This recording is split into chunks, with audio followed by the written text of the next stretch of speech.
আজ আমাদের পড়ার বিষয় হলো পঞ্চম শ্রেণীর ইংরেজি বই থেকে it all began with drip drip, যার লেখিকা হলেন অলকা শঙ্কর এবং Sharlene Mukundan. Alka Shankar is an author of repute. Her well known book is the mighty and the mystical rivers of India, exotic India. She is famous for her children books. Alka Shankar একজন প্রখ্যাত লেখিকা। তিনি তার mighty and the mystical rivers of India, exotic India এই বইটির জন্য সুপরিচিত। তিনি শিশু পাঠ্য বইয়ের জন্য বিখ্যাত। অন্যদিকে Sharlene Mukundan is a renowned children's author. Sharlene Mukundan হলেন একজন প্রখ্যাত শিশু লেখক। তিনি she has written Murti the story book in collaboration with Alka Shankar. তিনি অলকা শঙ্করের সহযোগিতায় মূর্তি দ্য স্টোরি বুক নামক এক বই লিখেছিলেন। এর পরবর্তী অংশে যেটা দেওয়া আছে সেটা আমাদের লেসন ওয়ার্ক নয়, তাই এটা আমরা পরবর্তী সময়েই আলোচনা করব। এখন পাঠ্য বিষয়টুকুতে যেটা আছে সেটা হলো এরকম যে a tiger was caught in a storm. একটা বাঘ ঝড়ে আটকে পড়েছিল। He had wandered near the village looking for something to eat. সে কিছু খাবারের সন্ধানে গ্রামের কাছে বিচরণ করছিল। লুকিং ফর অর্থাৎ অনুসন্ধান করা, খোঁজা. ওয়ান্ডার্ড অর্থাৎ বিচরণ করা বা ঘোরাফেরা করা। আর স্টর্ম তোমরা জানো, স্টর্ম অর্থাৎ ঝড়। অন দ্য আউটস্কার্ট এটা এই শব্দটার ওয়ার্ডনেসটি পেয়ে যাবে তোমরা, কিন্তু এর শব্দার্থ হলো সীমান্ত প্রদেশ, সীমান্ত এলাকা। On the outskirt of that village lived an ill tempered old woman. গ্রামের সীমান্ত প্রদেশে একজন খিটখিটে বৃদ্ধা মহিলা বসবাস করত। The tiger huddled in shelter close to the wall of the women's hut. একটা বাঘ গুটিসুটি মেরে ওই বৃদ্ধা মহিলার কুঁড়ে ঘরের দেওয়ালের কাছে আশ্রয় নিয়েছিল। শেল্টার অর্থাৎ আশ্রয় নেওয়া, হাডেলড গুটিসুটি মেরে বসে থাকা। The old woman was feeling very ill temper that night. ওই বৃদ্ধা মহিলাটি ওই রাত্রিতে খুব খিটখিটে বোধ করছিল। The rain water was leaking through the roof. বৃষ্টির জল ছাদ চুঁইয়ে পড়ছিল। There is no escape from this drip dip. এই ড্রিপডিপ থেকে পালাবার কোনো উপায় ছিল না। সি মাটার্ড অ্যাংগ্রিলি. সে রাগে বিড়বিড় করতে থাকছিল। পুশিং অর্থাৎ ঠেলা। হার bed around the room to keep it dry. তার বিছানাটাকে রুমের চারিদিকে ঠেলছিল এটাকে শুকনো রাখতে, অর্থাৎ বিছানাটা যাতে ছাদ থেকে চুঁইয়ে পড়া জল দ্বারা ভিজে না যায় সেজন্য সে চারিদিকে ওই বেডটাকে অর্থাৎ বিছানাটাকে ঠেলছিল। কে? অর্থাৎ ওই মহিলাটি, বৃদ্ধা মহিলা যে খিটখিটে স্বভাবের ছিল। She শোভড the bed and a tin trunk against এ ওয়াল. শোভড অর্থাৎ কোনো অমসৃণ জায়গার ওপর দিয়ে ঠেলে নিয়ে যাওয়া। তাহলে সে তার বেডটাকে কোনো অমসৃণ জায়গার ওপর দিয়ে ঠেলে নিয়ে যাচ্ছিল এবং একটা টিন ট্রাঙ্কেও কোন দিকে না একটা দেওয়ালের দিকে। দ্য ওয়াল শুক. দেওয়ালটা নড়ে উঠেছিল। শুক অর্থাৎ নড়ে ওঠা। This drip will be the death of me. এই ড্রিপটা আমার মৃত্যুর কারণ হবে। She shouted. তিনি চিৎকার করে উঠেছিলেন। The tiger on the opposite side of the wall felt the wall shake. দেওয়ালের বিপরীত দিকে থাকা বাঘটা ভেবেছিল যে দেওয়ালটা বুঝি নড়ছে। And was frightened. এবং ভীত হয়ে পড়েছিল। দেওয়ালটা নড়ছে দেখে বাঘটা ভীত হয়ে পড়ে। The drip must be a very dreadful creature he thought.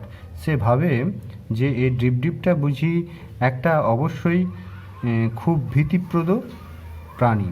তাহলে বাঘ ভেবে নিচ্ছে ওই ড্রিপটা অর্থাৎ বৃষ্টির ফোঁটা যেটা ছাদ থেকে চুঁইয়ে পড়ছে, যার হাত থেকে পরিত্রাণ পেতে বৃদ্ধা মহিলাটি বিছানাটিকে ঘরের চারদিকে ঠেলে বেড়াচ্ছে, দেওয়ালের উল্টো দিকে থাকা সেই ডিপকে বাঘ বুঝি এই সময় খুব ভীতিপ্রদ প্রাণী হিসেবে তাকে ভেবে নেয়।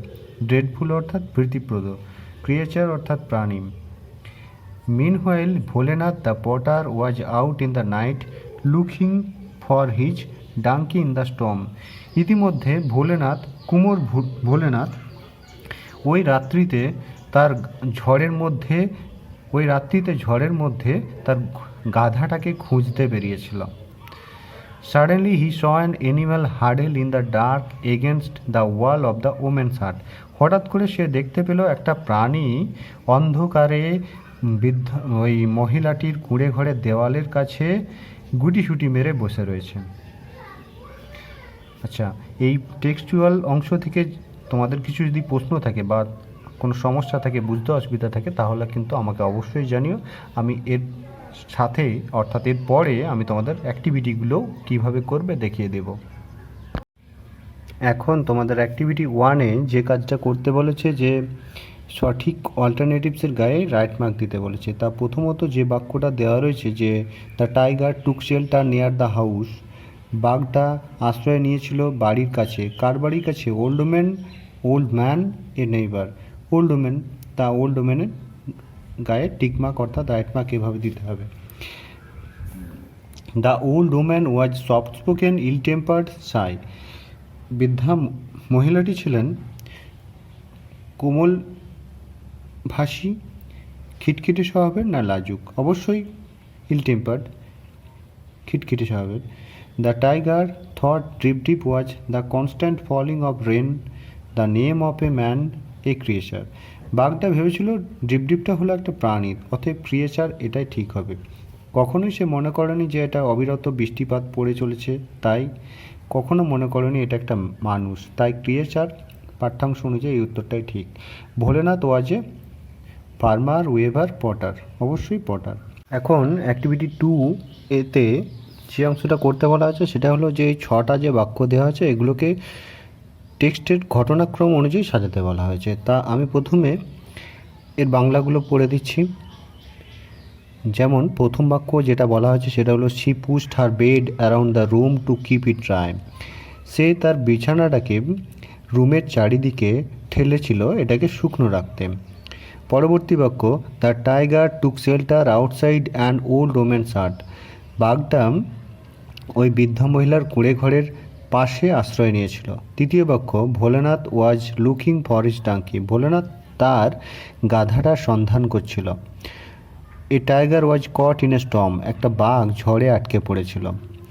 দেখো ঘটনাক্রম অনুযায়ী পড়তে পড়তে যেটা আমরা পাচ্ছি এখন অবধি, এই tiger was caught in a storm এটা কিন্তু আমাদের প্রথমত ঘটনা, যেটা অলরেডি আমাদের করে দেওয়াই আছে 1 নম্বর হিসেবে। তাহলে এই বাক্যগুলোর বাংলা অর্থ বোঝার সাথে সাথে টেক্সটের ঘটনাক্রম অনুযায়ী আমাদেরকে কেবলমাত্র সিরিয়ালগুলো ঠিক রাখতে হবে। যেমন এটা 1 নম্বর যদি হয়, এর পরবর্তী ঘটনা কোনটা সেটা আমাদেরকে সাজাতে হবে। যাই হোক, পরের দুটো বাক্যর বাংলা হলো Bholenath saw an animal huddled against the wall of the women's hut. Bholenath দেখেছিল প্রাণীটিকে গুটিসুটি মেরে ওই বৃদ্ধা মহিলার কুঁড়ে ঘরের দেওয়ালের কাছে বসে থাকতে। The old woman was ill tempered that night. ওই বৃদ্ধ মহিলাটা ওই রাত্রে খিটখিটে স্বভাবের ছিল। তা যদি এটা 1 নম্বর হয়ে থাকে, পরবর্তী ঘটনাস্বরূপ আমরা এটাকে 2 নম্বর। এমনি করে আমি দেখো সিরিয়ালগুলো সাজিয়ে রেখেছি। প্রথমটা 4, তারপর 2, 5, 1, 6, 3।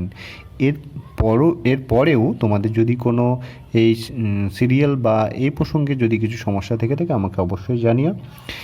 এখন অ্যাক্টিভিটি 3-এ আমরা চলে যাই, যেখানে একটাই প্রশ্ন দেওয়া রয়েছে what do you think would Bholenath reaction be if he knew that the animal huddled in the dark was actually a tiger?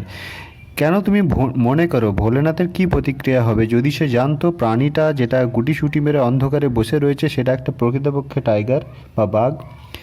এর উত্তরাংশে আমরা যেটা লিখতে পারি যে Bholenath would become speechless and motionless out of horror and disbelieve.